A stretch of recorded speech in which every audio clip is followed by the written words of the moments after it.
Mark did not end our marriage in some cheap motel room. He ended it in our backyard. Right under the string lights I had hung with my own hands, in front of neighbors, co-workers, old friends, and our 15-year-old daughter, Lily, who was still young enough to hope her father meant what he said, but old enough to understand when he did not. That night was supposed to be a celebration.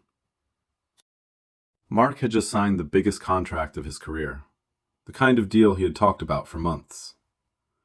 I wanted the night to feel special, not for show, not for social media, for him. So I cooked. I rented the tables. I wiped down the patio until my hands smelled like bleach. I arranged the chairs twice because Mark hated when things looked crowded. Lily baked him a chocolate cake with crooked blue letters across the top, because she still believed her father deserved to feel loved when he came home. And then Mark stepped onto the small platform near the garden. He lifted his glass, and he looked right past me, past his wife of 22 years, past his daughter, past the mortgage, the doctor appointments, the late bills, the hard winters, the years we carried each other when life had nothing gentle to offer. He looked at Natalie. She was standing near the fence in a blue dress I had never seen before. Young, polished, smiling softly, like she had already heard the speech in private and was only waiting for everyone else to catch up. Mark cleared his throat and said, "Natalie is the most important woman in my life. She believed in me when nobody else did." For a second, the whole backyard seemed to lose its breath. Then people started clapping, not because it was beautiful, not because it was right. They clapped because silence makes people nervous, and most people would rather applaud cruelty than admit they just witnessed it. Phones were recording. One guest was live streaming. Lily's hand went cold in mine. I did not cry. I did not scream. I did not throw the glass I was holding, even though part of me wanted to hear something shatter besides my own dignity. I just stared at the small red recording light on someone's phone and understood the truth.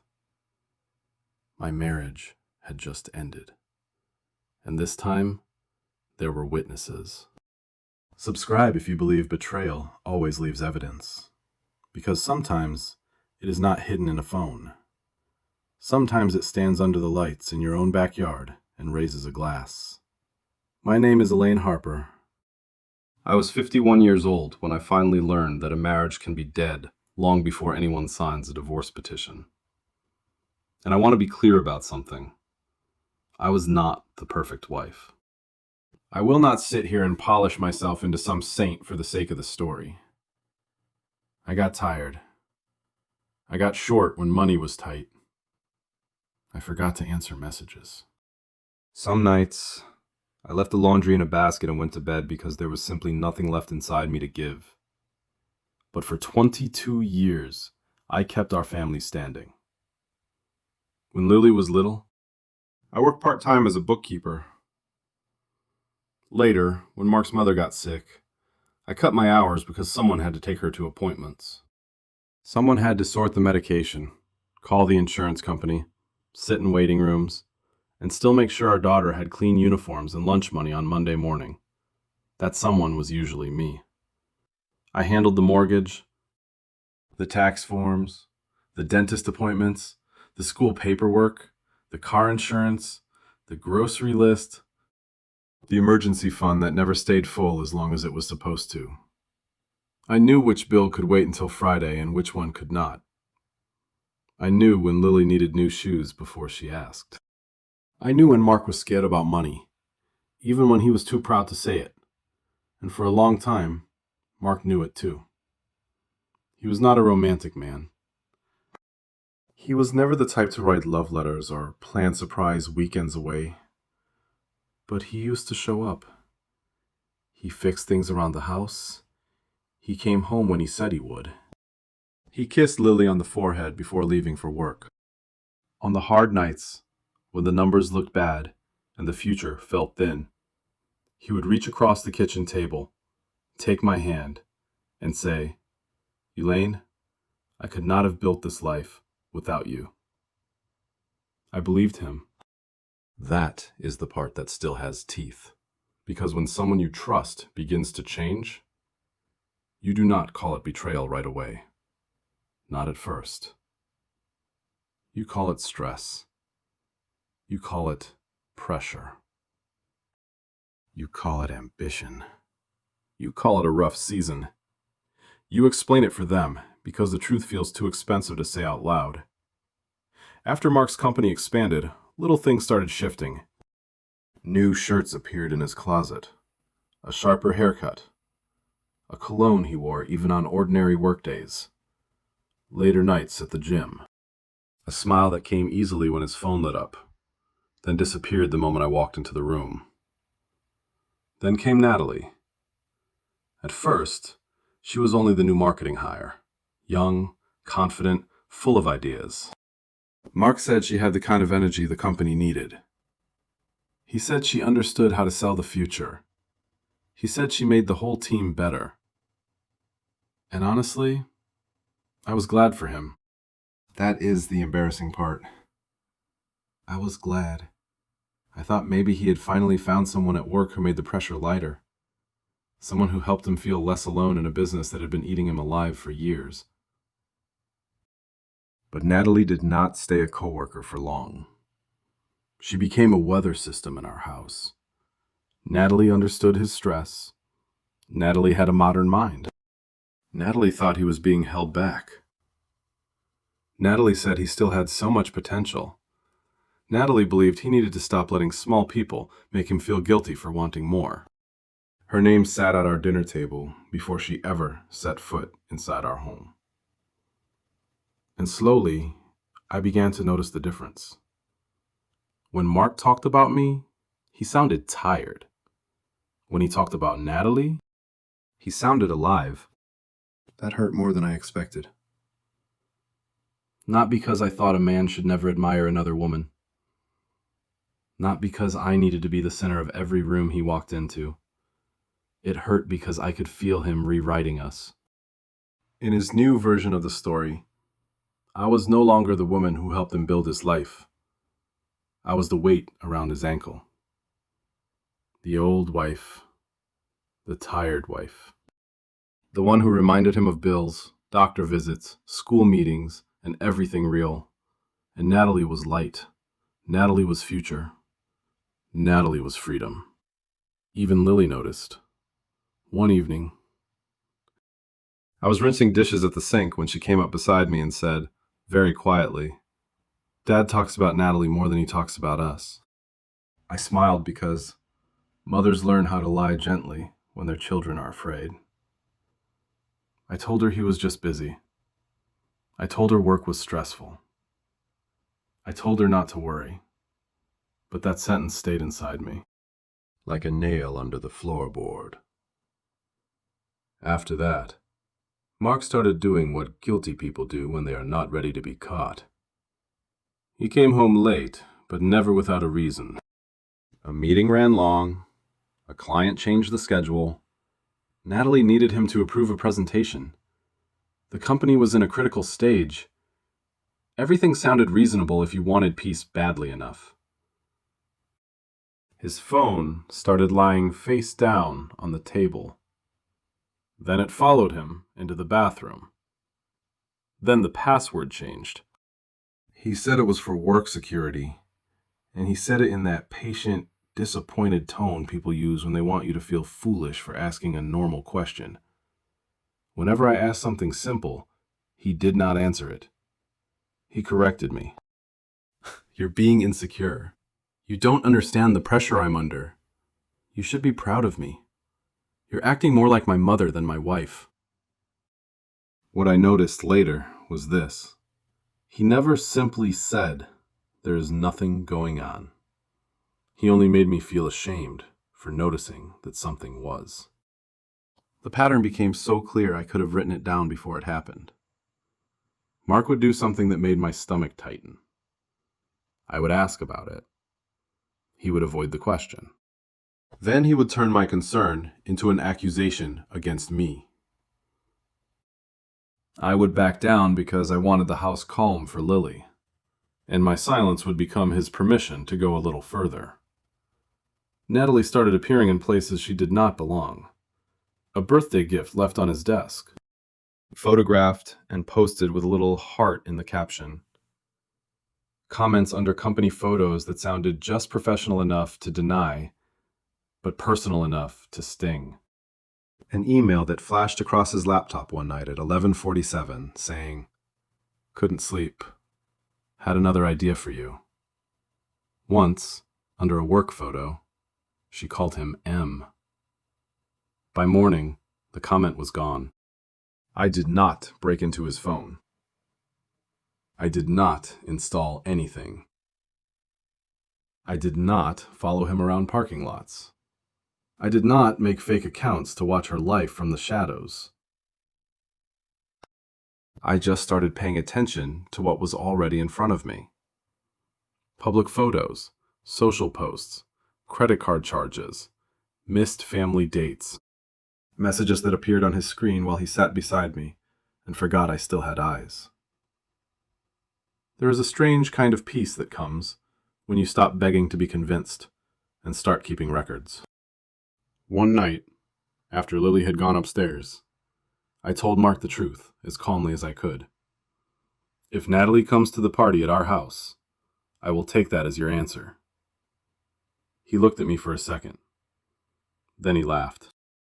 Not warmly, not nervously, coldly. Elaine, she works with me. You do not get to decide who matters in my career. That was the moment something inside me settled. Because he was not defending a professional relationship. He was defending his right to disrespect me. So when Natalie walked into my backyard that night, I was not surprised. What surprised me was how easily Mark was willing to humiliate me in front of our daughter. Natalie arrived late enough for everyone to notice. The party had already settled into that comfortable adult noise people make when they want to believe everything is fine. Glasses touching, soft laughter, Mark's coworkers praising the contract. Neighbors telling me I must be so proud. Then the side gate opened. Mark stopped in the middle of a sentence while speaking to our neighbor. His face changed before his body moved. People forget that part. The truth often arrives in the face first. He crossed the yard toward Natalie like everyone else had faded into background music. She stood near the fence in that blue dress, holding a small gift bag, smiling like she knew exactly where she stood in his life. He hugged her too long. Not so long that someone could point and say, that was wrong. Just long enough for a wife to know. Lily looked at me. I put my hand on her shoulder and whispered, "You can go inside if you want." She did not move. That broke something in me more than the hug did. A few minutes later, Mark stepped onto the small platform near the garden. Someone raised the phone. Then another. One of his coworkers laughed and called it his victory speech. Mark loved that. He lifted his glass like a man who had confused attention with respect. He thanked the company. He thanked the team. He thanked the people who had believed in him. Then his body turned toward Natalie, and he said she was the most important woman in his life. For a moment, the backyard went quiet, in that ugly way people go quiet when they have seen something they cannot politely explain. Then a few people clapped, because people would rather clap than admit they just watched a wife get erased. Natalie looked down, but she was smiling. And when Mark stepped off that platform, he did not look for me. He looked at her first. That was when I understood the video mattered. Not because it proved the whole affair. It did not. It was not every late night. It was not every lie. It was not every dollar. It was not every private message or every excuse he had handed me with a straight face. But it was the door, and Mark had opened it himself. I did not confront him. I did not drag him into the kitchen. I did not give his coworkers a performance they could later use to make me look unstable. I walked inside slowly, picked up my phone, and saved the public live stream before it disappeared. I took screenshots. I saved the caption. I wrote down the name of the person who posted it. I saved the time. I saved the guest list from the invitation thread. Then I emailed it all to myself with one simple subject line. House party video. Mark and Natalie toast. I did not do it because I was cold. I did it because I had learned something the hard way. Feelings can be denied. Timestamps cannot. Later that night, after the last guest left and the backyard smelled like spilled wine, damp grass, and dying flowers, Mark found me standing in the kitchen. You've been quiet, he said. He sounded annoyed. Not concerned. I looked at him then. Really looked at him. And for the first time in months, I did not feel that desperate need for him to understand what he had done. I said, because you already said enough. He stared at me like I had forgotten my role. Natalie thought I had been humiliated. Mark thought I had gone silent because I was weak. But standing there under that kitchen light, with the video already saved, I felt something I had not felt in a very long time. Clear. Not happy. Not healed. Just clear. And clarity is dangerous when someone has built their comfort on your confusion. The next morning, Elaine did not call her sister to cry. She did not call Mark's mother. She did not call Natalie and ask what kind of woman walks into another woman's home, smiles under another woman's lights, and stands there while a family cracks open in front of a child. Elaine called a divorce attorney. Her name was Marcia Bennett. She was 58 years old, with silver hair cut just below her chin, and a voice so calm it made panic feel out of place. Her office was not dramatic. No oversized leather chair. No framed quotes about winning. No theatrical promises. Just clean shelves, thick files, a box of tissues that looked untouched, and a clock on the wall that ticked louder than it should have. Elaine sat across from her with the video on her phone. Her hands were steady until she pressed play. Then Mark's voice filled the room again. Natalie is the most important woman in my life. Elaine watched Masha's face. Nothing moved. No raised eyebrows. No gasp. No angry little shake of the head. Masha watched it once, quietly, all the way through. Then she asked Elaine to play it again. Not because she enjoyed it. Because professionals do not perform shock. They study damage. When the video ended the second time, Elaine waited for the kind of sentence a humiliated wife secretly wants to hear. Something sharp. Something satisfying. Something like, we will take him for everything. Marcia did not give her that. She folded her hands on the desk and said, according to what matters in our state, this video alone will not decide the divorce. But it helps establish a pattern, and patterns matter. Elaine nodded. But part of her wanted the video to be enough. Part of her wanted one public cruelty to erase 22 years of quiet service and make the law point at Mark and say, there, that is the villain. Masha seemed to understand. She leaned forward slightly and said, right now, you are hurt. That is normal. But hurt does not protect your daughter. Hurt does not protect the house. Hurt does not protect the money he may already be moving. Records do. That sentence did something to Elaine. It did not comfort her. It organized her.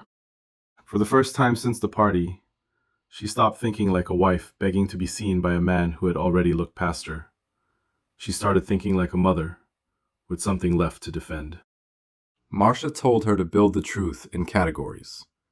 Not accusations, not guesses, not late-night paragraphs written through tears. Categories. The first category was Lily. Elaine began writing down the real pattern of care in their home. Not what Mark would claim later, not what he posted on Father's Day, not the version of fatherhood people applaud in public. The real daily life of a 15-year-old girl whose father had slowly drifted toward another woman, who drove Lily to school when the bus schedule changed, who sat beside her at the dentist while she squeezed the arms of the chair, who paid for the math tutor, who signed the permission slips, who stayed home when Lily had a fever and Mark said he could not miss a client lunch, who attended the parent-teacher conference alone, who watched Lily's school choir performance while Mark texted that Natalie needed him at a late meeting. Elaine did not exaggerate. She did not take small things and dress them up as crimes. She did not write. Mark never cared, because that was not true. And Marcia had warned her that emotional writing was easy to attack. So Elaine wrote dates, times, receipts, messages. Nothing dramatic, just the truth with shoes on. Marcia told her, custody is not about who cries harder. It is about who has been doing the work. That sentence followed Elaine home. It sat with her at the kitchen table. It stood beside her when she packed Lily's lunch. It stayed in her mind when she folded the same towels Mark had walked past for years without seeing them. Because for a long time, Elaine had mistaken invisible labor for love. She thought if she carried enough of the family quietly, someone would eventually notice the weight.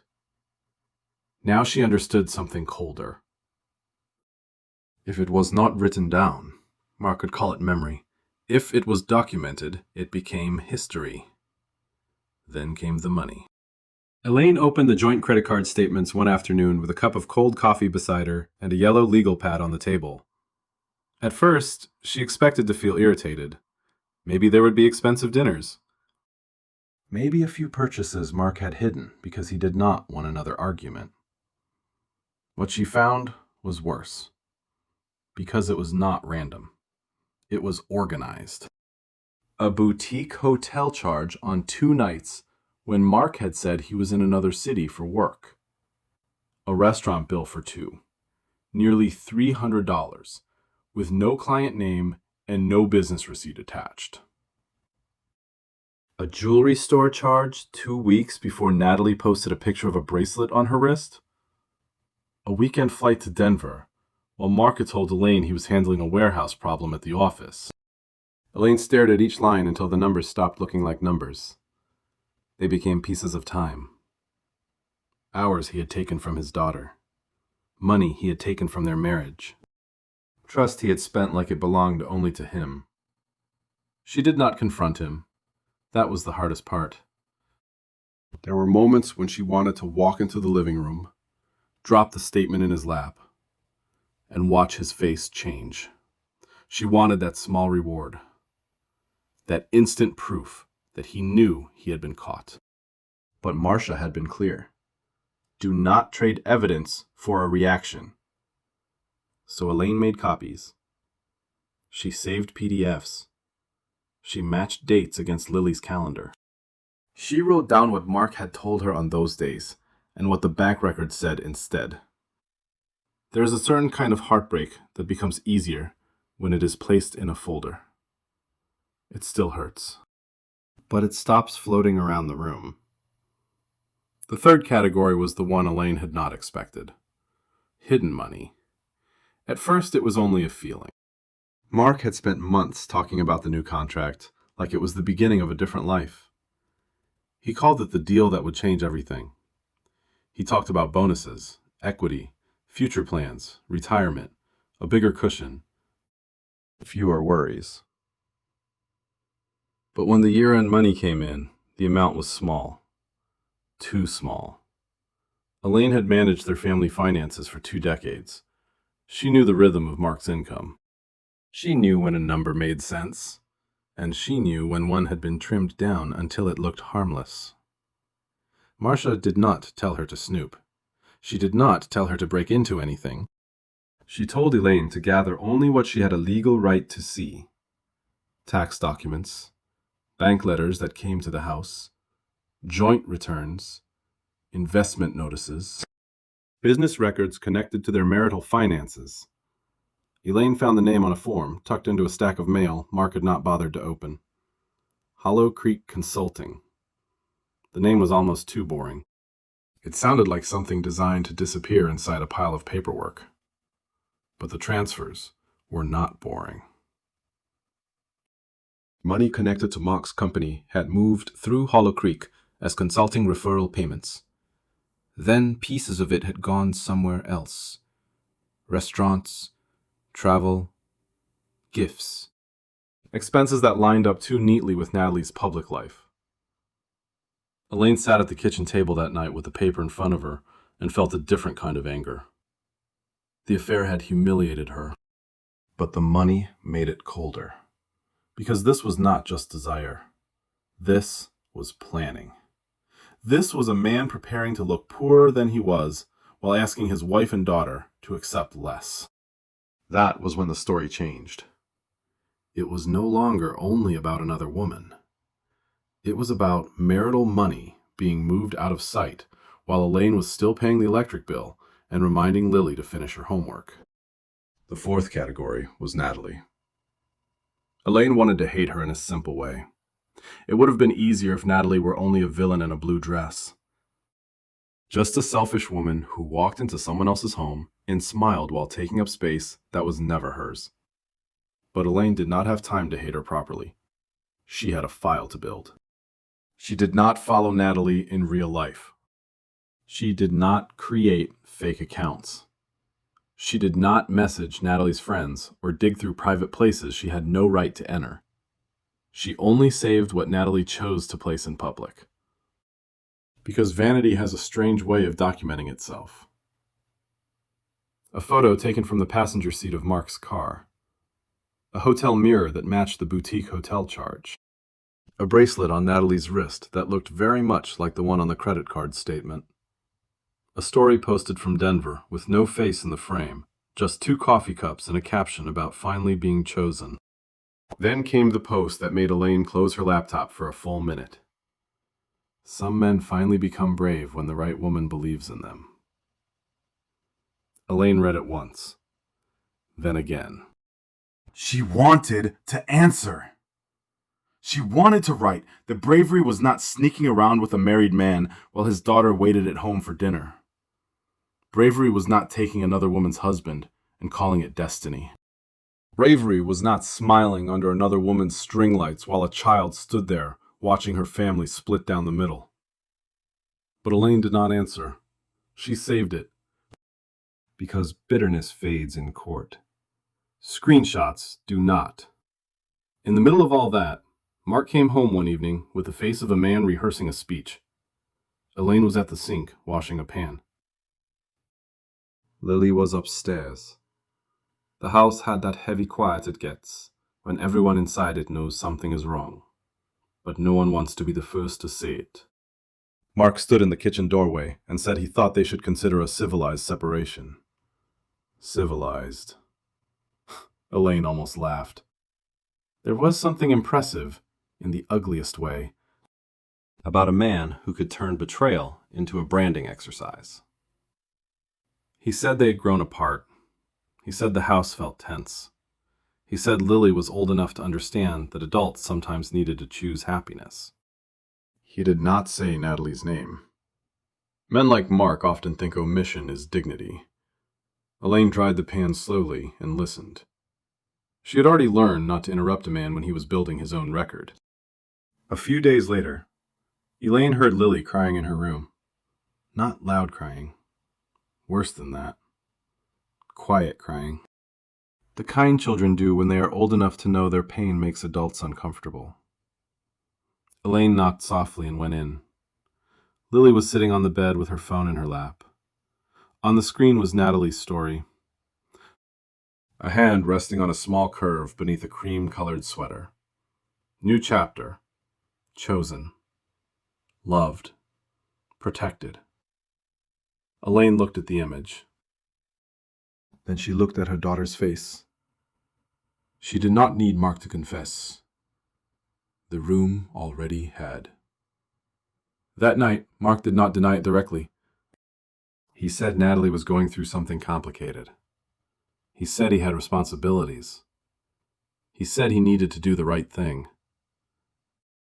Elaine noticed how quickly some men discover morality when it gives them permission to leave. Then he began pushing papers. A quick sale of the house would be best, he said. A simple settlement would be kinder, he said. Elaine should not drag this out, he said. She did not need as much as she thought, he said. Lily was 15, he said. Custody could be flexible. Teenagers did not need schedules like little kids. Every word sounded reasonable if you ignored the bank records. Placed beside the money trail, it sounded like strategy. When Elaine told Marcia, the attorney went still. In that particular way, experienced women go still when they recognize a pattern entering the room. Do not sign anything while he is trying to rewrite the financial picture, Marcia said. Then she explained child support in the careful way Elaine needed to hear it. According to her attorney, in their state, the court would look at income, custody time, and Lily's needs. Mark could not simply move money around and pretend he earned less. Not if the records showed otherwise. Elaine sat in Marcia's office and felt the last soft piece of her marriage fall away. She was not fighting to keep Mark. That part had ended under the string lights. She was fighting for Lily's stability, for the house long enough for her daughter to finish the school year, for the college fund, for the truth about Mark's income, for the part of her own life he had assumed he could quietly discount. And still, Elaine told him nothing. That was her quiet advantage. During the day, she kept being Lily's mother. She packed lunches. She drove to school. She made simple dinners and sat through the silence when Lily pushed peas around her plate and pretended not to listen for Mark's car in the driveway. She answered Mark in a normal voice. Yes. No. That is fine. I understand. She did not ask where he had been. She did not ask who he was texting. She did not ask why he smiled at his phone, like the rest of the house had gone dim. At night, when Lily slept, and Mark believed Elaine had finally accepted defeat, she worked. She arranged the party video, the hotel charges, the travel receipts, the school records, the screenshots, and the Hollow Creek documents into a timeline. She sent clean copies to Marcia. She saved backups. She labeled folders with dates, not emotions. That mattered. Because emotions can be dismissed as bitterness. Dates are harder to insult. Mark grew careless inside her silence. He took calls in the garage, pacing between the lawnmower and the recycling bins, lowering his voice only when he said Natalie's name. He moved more money through Hollow Creek. He emailed the accountant about delaying bonus reporting. Then, 2 days later, he told Elaine he could not help cover Lily's tutoring anymore. That same afternoon, Natalie posted a photo wearing a new gold necklace. Elaine looked at the necklace. Then she looked at Mark's message. I just do not have the cash right now. For the first time in weeks, Elaine smiled. Not because it was funny. Because some lies arrive already stapled to their own evidence. The real turn came on a Thursday afternoon. Elaine was folding towels when the doorbell rang. Natalie stood on the porch with one hand resting on her stomach. In daylight, she looked younger, less polished, less certain than she did online. But there was still arrogance around her mouth. The kind people wear when they believe being chosen makes them moral. She did not apologize. She said she wanted to speak woman to woman. Elaine almost shut the door. But something in Natalie's posture told her this was not a plea. It was a performance. Natalie said Mark was under terrible stress. She said Elaine needed to stop punishing him.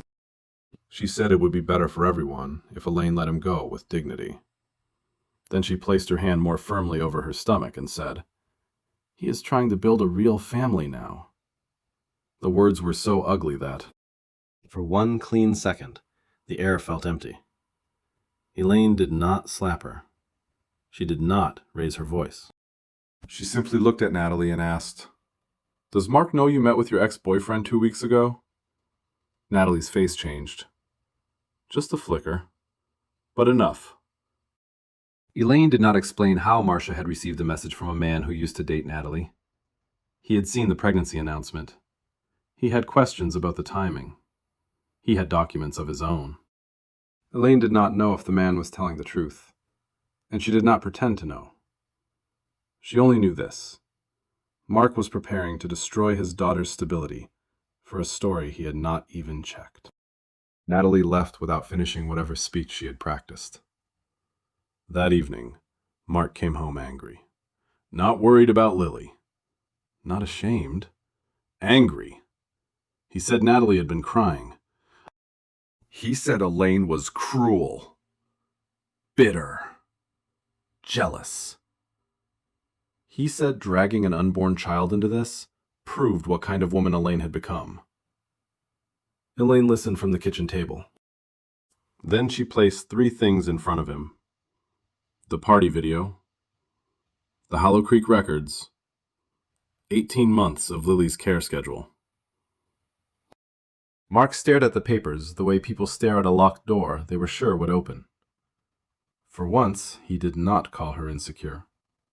He did not call her controlling. He did not tell her she was imagining things. There was too much paper on the table for that. Elaine looked at him and said, "I am not fighting for you anymore. I am protecting what you were willing to gamble." That was the first honest conversation they had in months. Because after that, silence filled the room. Not the silence of confusion. The silence of a man realizing his wife had not been weak. She had been waiting. 3 weeks later, Mark walked into court wearing a new navy suit and the confidence of a man who still believed this was just another negotiation. That was always Mark's gift. He could stand in the middle of the damage he had caused and somehow look like he was the reasonable one. His tie was straight. His shoes were polished.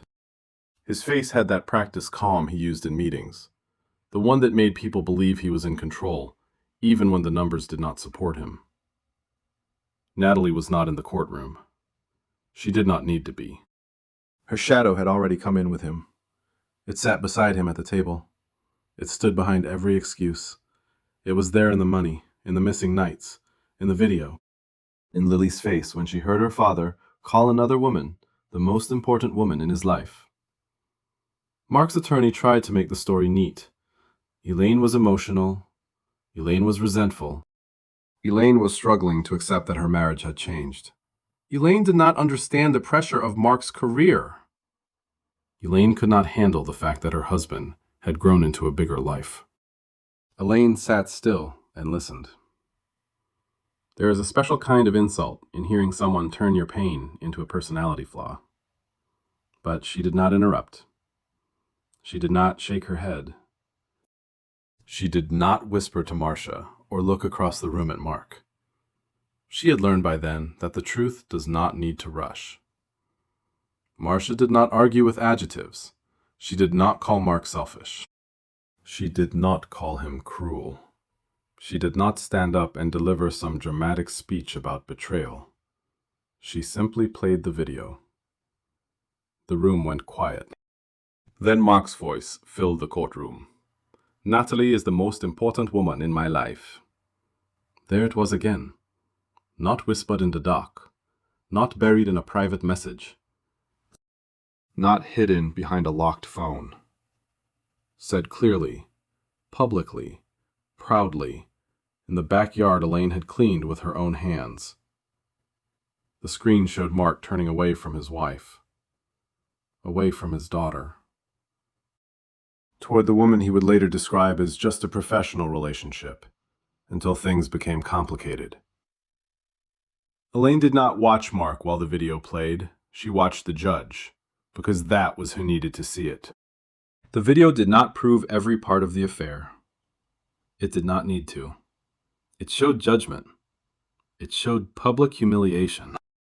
It showed a man comfortable erasing his family in the same home his wife had kept running for 22 years.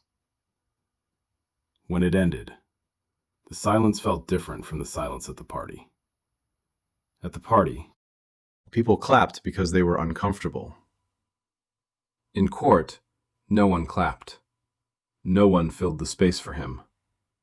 And without applause, Mark's words sounded exactly as ugly as they were. Then, Marcia brought out the timeline, not as a list of accusations, as a record. The night Mark said he was traveling for work, the hotel charge, the morning Natalie posted from the same city, the parent-teacher meeting Mark missed, the jewelry receipt, the bracelet on Natalie's wrist, the transfer to Hollow Creek Consulting, the message where Mark told Elaine he did not have the money for Lily's tutoring, the bonus records that did not match the story he had been telling at home. Piece by piece, the polished version of Mark began to lose its shine. That is the thing about paperwork. It does not hate you. It does not raise its voice. It does not care how charming you sound. It simply refuses to flatter you. When Hollow Creek came up, Mark straightened in his chair. For the first time, he looked offended. Not ashamed, offended. He said it was a consulting structure. He said the money was business-related.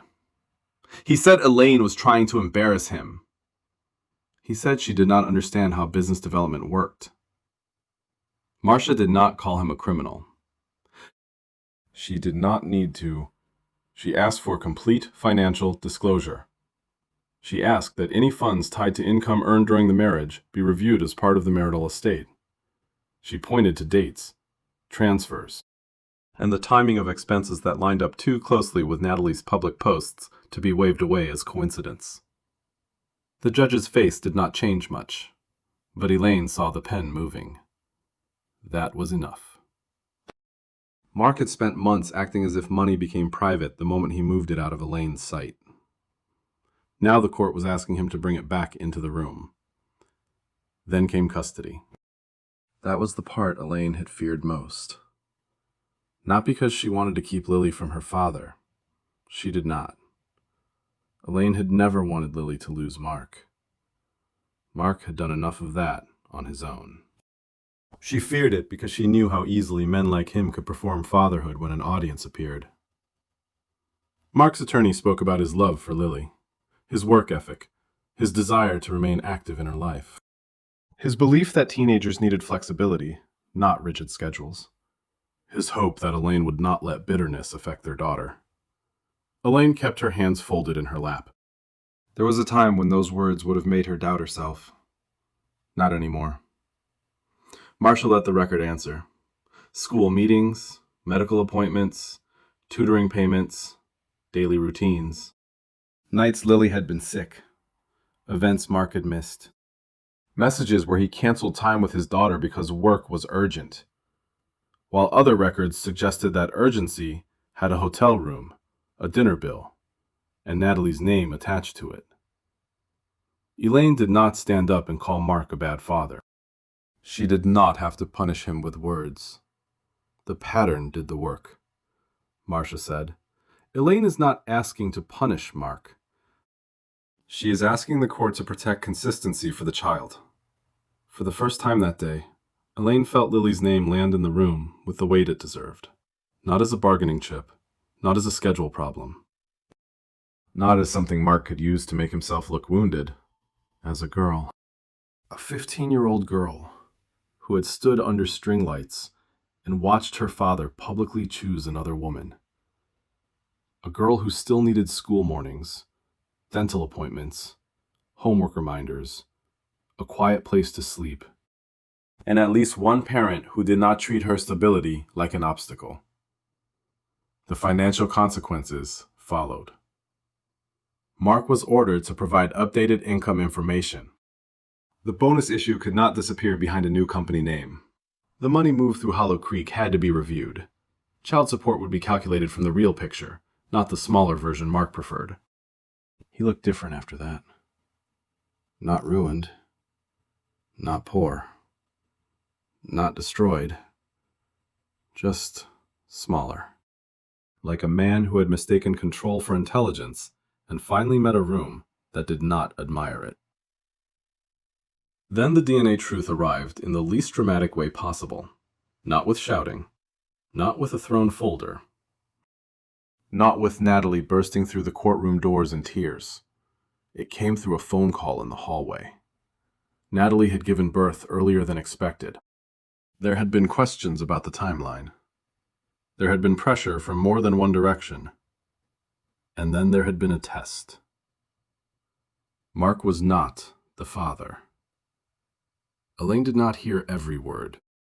She did not need to. She saw Mark sit down on the bench outside the courtroom, like his knees had simply stopped belonging to him. His face went gray. For months, he had treated Natalie like proof that he was still desirable, still powerful, still chosen. He had used her to make Elaine look small. He had used the pregnancy to push for a faster settlement, a quicker sale, a softer custody schedule, a smaller financial truth.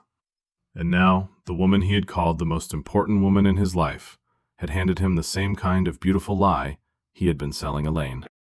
There was no satisfaction in watching it. Not exactly. It was too sad for that. But there was a certain balance in it. A cold one. The kind life sometimes delivers without raising its voice. Mark came back into the courtroom, quieter than before. He did not look at Elaine. Elaine did not look for him.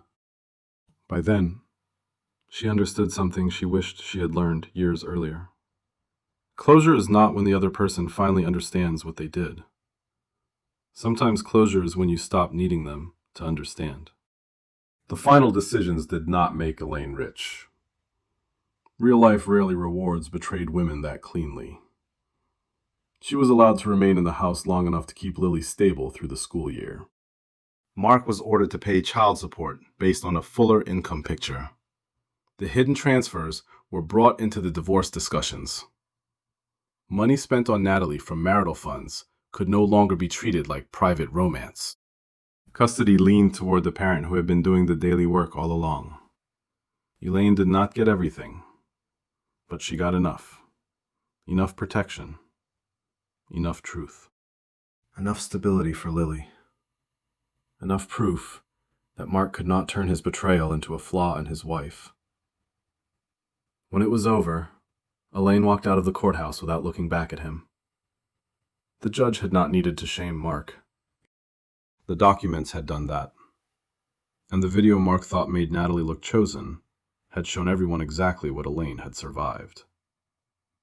6 months later, Elaine did not become rich. She did not meet some better man who arrived with flowers and fixed everything Mark had broken. She did not move into a house with marble floors and ocean views. She did not write long posts online about karma, forgiveness, or winning. Her victory was much quieter than that. For a while, she and Lily stayed in the old house, so Lily could finish the school year without losing one more thing. Elaine packed away the party glasses first, then the serving trays, then the decorations she could no longer look at without smelling spilled wine and wet grass. The last thing she took down was a framed photo from their 20th anniversary. In the picture, Mark had his arm around her waist like he still knew what loyalty meant. Elaine held it for a long time. Then she put it in a box. Not angrily. Just finally. After graduation week, she and Lily moved into a smaller townhouse near the school. The living room was narrow. The backyard was barely big enough for 2 chairs and a potted lemon tree. The kitchen faucet made a strange noise when the water ran too long. The hallway closet door stuck unless you lifted it slightly before pulling. It was not impressive. It was not the kind of place people photographed to prove they had won. But at night, the house was peaceful. No garage phone calls. No half-truths drifting through dinner. No daughter pretending not to hear things children should never have to carry. No wife standing in her own kitchen, wondering how much disrespect she was supposed to swallow before someone finally called it betrayal. One morning, Lily taped a small handwritten sign above the sink. Peace lives here. Elaine stood there with a coffee mug in both hands and read it 3 times. Then she cried. Not the kind of crying that comes from breaking. The kind that comes when your body finally believes the danger has passed. She went back to bookkeeping for more hours. Slowly, carefully, she rebuilt her accounts. Every bill paid from money she could see. Every statement opened. Every password hers. Every little decision made without asking herself how Mark would twist it later. Not because she wanted to punish him, because she had spent too many years confusing trust with blindness. She would not do that again. Mark still texted sometimes, usually late, usually asking for something outside the schedule. Could he see Lily this weekend, even though he had canceled the last one? Could Elaine remind him what size jacket Lily wore? Could she tell him the name of Lily's math teacher again? Could she be flexible? Elaine did not keep Lily from him when seeing him was good for their daughter, but she stopped managing his fatherhood for him. She stopped reminding him about school events. She stopped buying gifts and writing his name on the card. She stopped softening his failures so Lily would not see the edges. She stopped turning his absence into her apology.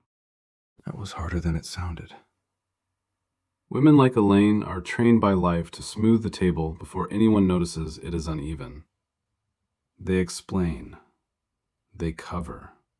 They adjust. They make broken things look less broken so the family can keep moving. But one day, Elaine realized that protecting Lily did not mean protecting Mark's image.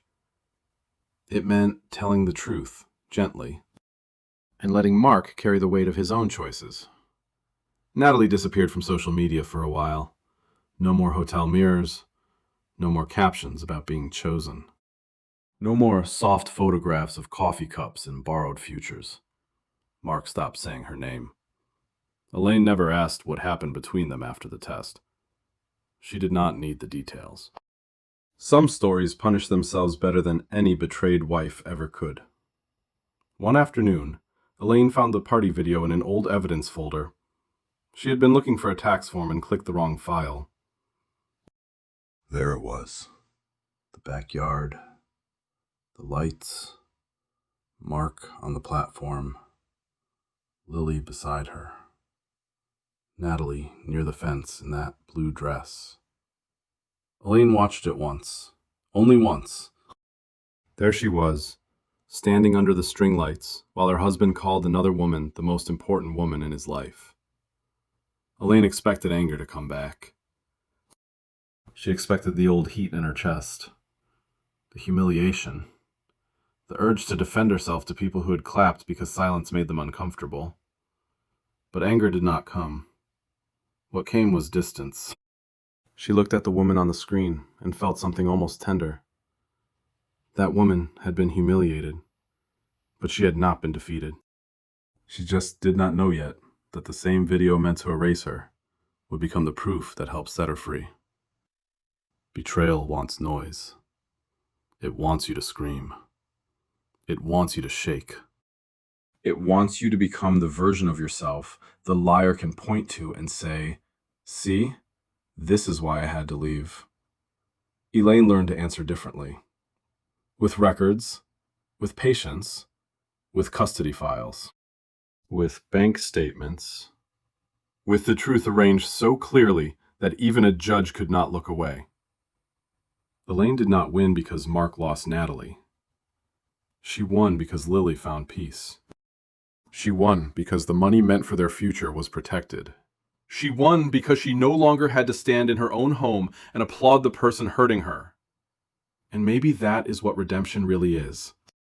Not revenge. Not a new romance. Not a perfect ending. Just the moment a woman stops begging to be chosen and quietly chooses herself. If you have ever ignored a red flag just to keep the peace, remember Elaine's story. Peace built on silence is not peace. It is only delay. Subscribe for more stories about betrayal, divorce, custody battles, and the quiet strength it takes to walk away.